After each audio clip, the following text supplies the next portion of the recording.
Boys and girls, we just took a banger at the barber. So let's break it down. Let's explain it. This is actually the New York PM session, as you guys can see. This isn't New York AM. It's FOMC day, and I took a trade in New York PM. I decided yesterday that I wasn't going to trade today during the New York AM session, and PM came and I saw something, and yeah, I took it. So, um, oh, this is my journal. Oh yeah, we are starting to build some consistency, man. We are starting to build a little winning streak once again. And, I've learned a lot of lessons these past few days. Yesterday was a crazy day for me last night. And I was a little emotional a little bit.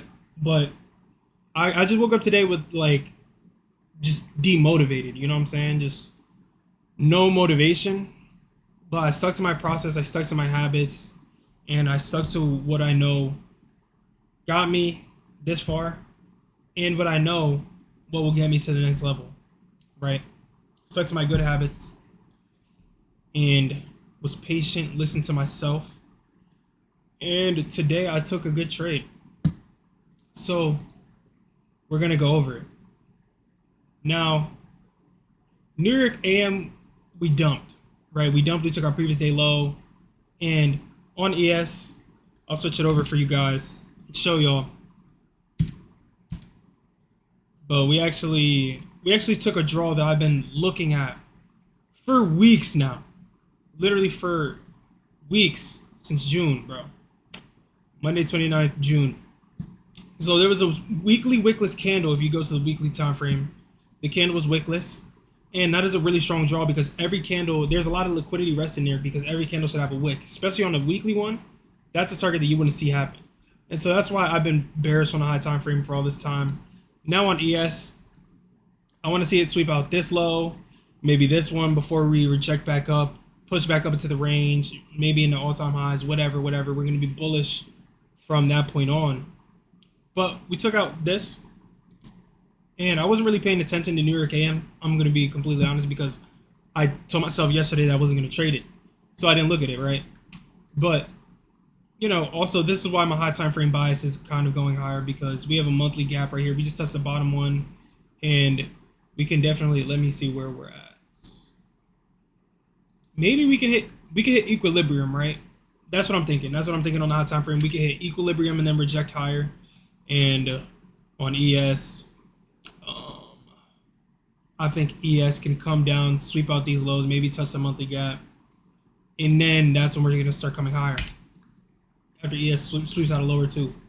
But to get into my trade, so I have this overarching bearish bias, right? Even though it looks like there could be like a void, this overarching bearish bias. And the 4 hour is kind of choppy, I'm gonna be honest. 4 hour is kind of choppy. I'm gonna turn off my drawings real quick. This is what the 4 hour looks like. And we have, let me look at ES real quick to see if we have an SMT. No, we do not. Oh, we do. So we have a fat SMT at previous day high, actually. A fat SMT. I wasn't even looking at the SMT, though. I'm going to be honest with y'all. And I'm looking at the high time frame, and I'm seeing, okay, we push lower and then back higher. So I'm marking out, all my things. I got this 1 hour gap right here, as y'all can see. I have my OTE from this high to this low to prime us back for shorts because I'm seeing this retracement. I'm seeing, okay, we could be touching OTE in this gap, and this could set us for a rejection level, right? Fat SMT, bearish high time frame. So I'm like, bet. Even though New York AM dumped a lot, I actually didn't really take this into account because I wasn't paying attention to New York AM. But we actually did dump 600 points and then come back up 300, 400, 500 points. So that should have been something I took into more account. But I hop on. I'm actually at the barber. I took this phone. I took this trade at the barber on my phone. I posted on Instagram if y'all want to look at my story and my posts today and see that, because it's kind of funny.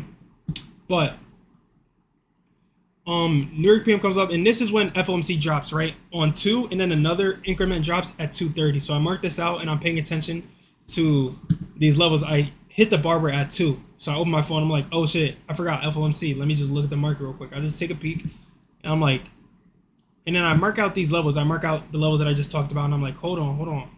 This might be a big time rejection point. I see this, and what the hell is this? Oh yeah, okay. I'll tell you. So I'm looking at ES as well, and when I look at ES, when this indicator loads, y'all see what I'm talking about. But there is a huge sell level, okay? Right here.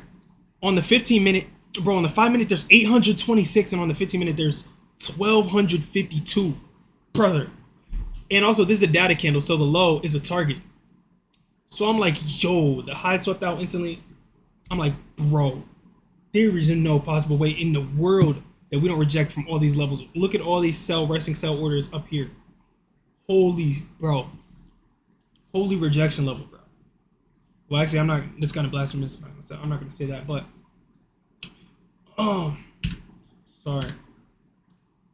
But I look at that on ES, and I'm like, okay, I'm flipping through my phone, just trying to see like what I'm looking at, and then the candles come down, so we get displacement lower, and I see us retrace back up. We also have this. We didn't even tap into the level, by the way. I don't know if y'all saw that. The levels were kind of above. But once we rejected from like the levels that we already had, I was like, we don't even need to come up and tap them yet. They're already there, Pete. Like that already tells me the sellers are strong, and they're here at this moment, at this point that I predicted and that I liked. And we also had this 4-hour gap that we're inside right here on ES. So I'm like, bet sellers are there. Even if we edge it, if we get it just like a nice retrace and a strong reaction, I'm in. Okay. On NQ because I only trade the Nasdaq, but I look at ES for confluence. And ES was crucial in this because I wouldn't have never taken no trade like this if ES wasn't showing all that bearishness, right? So we have the data low, and we get a move down and then a retracement. I mark out my OTE from the high to the low. Boom. Wick reaction to 886. We don't sweep the high. I'm like, yo, this is it. Candle reaction. Waiting for another one. Flips high. Comes back lower. I think I take it on this candle. I take it on this exact candle, and it shoots back up, and this kind of scares me. I'm not gonna lie. I thought like I was just cooked. I thought I just took a L. But then trade plays out. We sweep this. This is my break-even point. I go break even. Go lower. This is when we get the devious triple equal highs right here. I'm like, bro, and 230 is approaching, right? And so I don't want to hold this trade through 1430 because a lot of volatility is going to come when they start talking. It's going to come into the market, and it could just destroy the whole bias. At first, I was looking at this as a high probability rejection level to take us all the way down. I was trying to hold the trade all the way down to this low, 10R. But I had to be conservative. On another day, I might take the trade like that, but I had to be conservative on this day because, yeah, this is a good rejection level. There's a nice price action. It reacted exactly how I wanted to. It was clean. But we have FOMC. I'm not super experienced with trading this. I'm not like over the top. I usually lose on FOMC days. Historically, I lose on every single FOMC day. And so I was careful this time.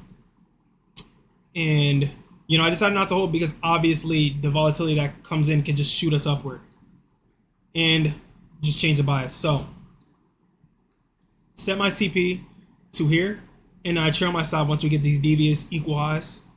And this is 3.05R. We end up just blasting me, and we did take out my TP overall, so I could have held it, but look what we do right after that. We shoot all the way up, just run through sell orders, just run through them. So yeah, that's why you don't like, if you're using some sort of indicator or something, you don't take it as gospel and, you know, worship the indicator, because the indicator will not always tell you. The indicator won't always be perfect, right? You want to take your basis and your foundation of the markets, mine, which is ICT confluences, the gaps, the OTE, rejection blocks, all these different things, right? 10 a.m. open, yada yada. We like stalled at 10 a.m. open and ended up respecting it too, and just shooting upward. And so yeah, I trailed. I took TP here, so instead of 3.05R, it was actually 2R, and it was a clean trade, beautiful. I profited 300 something, like I saw 319. I wanted to risk 200 to go for this 3R for 600, but I ended up catching like 2RR, and I ended up maybe risking like 150 to catch 300. So yeah, but it was a beautiful trade in my opinion. We were shooting up, so I could have maybe looked for 10 a.m. to hold and look for longs instead. That would have been a way stronger trade. Like, not stronger, but that would have been more R. No, well, no. Wait, what? Yo, it was the same. That's funny. It was just a bigger move in points. But if we continue to skip, I was actually like overall right, and my bias was kind of right because we just dumped from up there. So really, like, the speech and the volatility in the news that came in, that's what sponsored that up move, and it was manipulation. That's what I'm saying. That's what I'm thinking here, and we really wanted to go lower. And had this been another day, I could have held this all the way down to that low, because we're just dumping, bro. That's ultimately where we went, all the way to this low that I wanted to see. And so yeah, I've been changing my trading, guys. I've been changing my trading. As y'all can obviously see, I'm trading different sessions, right? I'm not just looking at New York AM, because the thing is, like, when I was looking at only New York AM, the problem was that I was trying to force this imaginary move. You know what I'm saying? I was trying to force these little moves in New York AM, when if I just look at the market subjectively, or if I don't look at the market from what I want to see, but I look at it from, like, what is it doing? What are the best rejection points? What's the highest probability rejection point, right? Not what I want to happen right away, but what is the cleanest? I wait. I might not like anything in New York AM, but it might come up and reach a level that I really like, a rejection level that I really think is clean, and I get a rejection from it. You know what I'm saying? And it might happen. I'm not trying to force anything in this limited time frame. I might look at New York PM. I might look at Asia. Like, when it comes up to my level, that's when it'll happen, right? So I'm looking at different sessions now. I'm just paying attention to the most high probability moves that I like the most. And I'm trading as myself. I'm not focusing on anything that anybody else is taking. I'm not focusing on always being in Discord anymore. I'm not focused on looking at other people's trade. I'm just playing out my edge and what I like the most and what I'm comfortable with. That's the thing, because I'm at the point where I have my own comfort now. I don't need to listen to other people to confirm my trades. You know what I'm saying? I don't need to always, like, look back at a mentor, bro. I've been in a mentorship for 7 months, and I need to develop my own style, right? I need to pay attention and lock in on what I know to be my style of trading.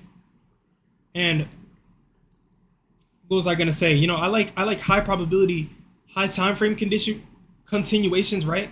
Because, like, that was a reversal trade technically, right? It was a reversal. We come up, hit these levels, and reverse on the 1 minute. On the 1 minute, structure going up, and then I took a reversal down. But on the high time frame, this was a continuation. Even though we ended up resweeping the high and then pushing lower, this was a continuation because the overall high time frame narrative is bearish, right? So I'm lining up the narrative with structure, waiting for high time frame rejection points that I like, and then I'm just taking the trade whenever it happens, whenever it plays out, whatever, move. And, in a different reality, this, I would have caught the whole move, but I don't really care, because I know that I have the skills and I know that I have the knowledge to be able to implement my trading and catch big moves, catch better trades. And I'm just coming into a different era of trading right now. And, if you've been learning from somebody, if you've been learning and you've been learning for like 6 months, to a year, like it is time to develop your own trading style and stop limiting yourself to what people say in the Discord, limiting yourself, like see what you want to see what you like. Your bias could be right and everybody else could be wrong. Or it could be right to you. They might see something, but they don't see the exact intricacies of what you see. You might be trying to catch this little retrace, or you might be trying to catch this overall move when they're trying to catch this smaller move. You might be looking for two completely different things. You might have two completely different trading styles. Listen to yourself, develop your own trading style. Develop your own trading style, and that's what I've been focused on. And I mean, ever since I focused on that, I've been green. I stopped using Discord this week. And this week, how many of my days are red? How many of my days are red, bro? None. It's like I've been focused on patience and applying my edge. Not anyone else's edge. Not focusing on anybody else's payouts, anybody else's trades or moves. And bro, that shit kept me in a headlock for so long, bro. And I know that if I continue to trade and trust myself, that I will reach success. But anyways, yeah, I'm changing up my style, looking for high time frame moves, high time frame continuations, trades that are backed up by an hourly gap, 4-hour gap, high time frame rejection block, high time frame OTE, high time frame rejection levels. I'm trying to catch highs and lows of a session. I'm trying to catch bigger moves, swing moves, and it's literally a higher win rate. You catch way more points and it's a higher win rate. Like I caught 2 RR easily today, and if it would have been a different day, I would have caught 10 RR, bro. You know what I'm saying? If we didn't have that speech that came to the market and shot it above my stop loss and brought it back down, I would have caught 10 RR. You know what I'm saying? And I could care less what the result is of the trading, but I just want to follow my system. Like I say at the bottom, if y'all want to zoom in and read this, bro. It's a very powerful message. This is what I put at the beginning of the week, I think on Sunday. And it has changed my trading for the better just reading this every morning. Now, I love y'all boys. I want y'all boys to stay locked in. And I'm not a mentor, bro. I'm not trying to mentor you, teach you a lesson. I'm just documenting my journey. I'm just telling you guys basically things that I'm saying to myself. So I can look back at these videos and I can pick apart each part of my journey, each part of the mental frameworks that I've jumped into, the part of the mental changes that I've came to, the conclusions.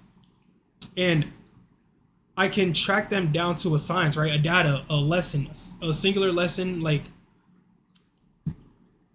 you know, exactly what has changed and what has happened and what decisions I've made to get to the next level, to make changes, right? And I need to document it. I need to spill out my mind, okay? I don't want some of y'all to think I'm trying to like boss y'all around, tell y'all what to do. I have yet to get a payout, right? But if this is the pivot point, which I really believe it is, for my journey to become successful, then I need to track every part of my mind that bridges me to the next level, okay? And this will be very valuable if in a month I'm posting like trade recaps, I'm like, bro, just rip the payout, just ripped another one. You guys will be able to come back to these videos and see exactly what brought me from literally like 5 days ago, my all-time low in trading. Low key, like at a low mentally right now, but I still was patient. I still banged out a good setup. But you guys will be able to come back to these and learn lessons from it and find comfort in these videos. So I love y'all boys. And I'll be able to come back to these and learn lessons if I ever need it again. That is very important. So I want y'all to stay blessed. And I want y'all to really just enjoy this day. And, you know, really reflect on yourself, man. Really reflect on yourself. What do you want to see? What do you really want to do? Who are you really? What is your trading style? Be yourself. Break the leashes of anyone that limits your actions. Who are you, bro? What do you want to do? What do you want to see? Think for yourself.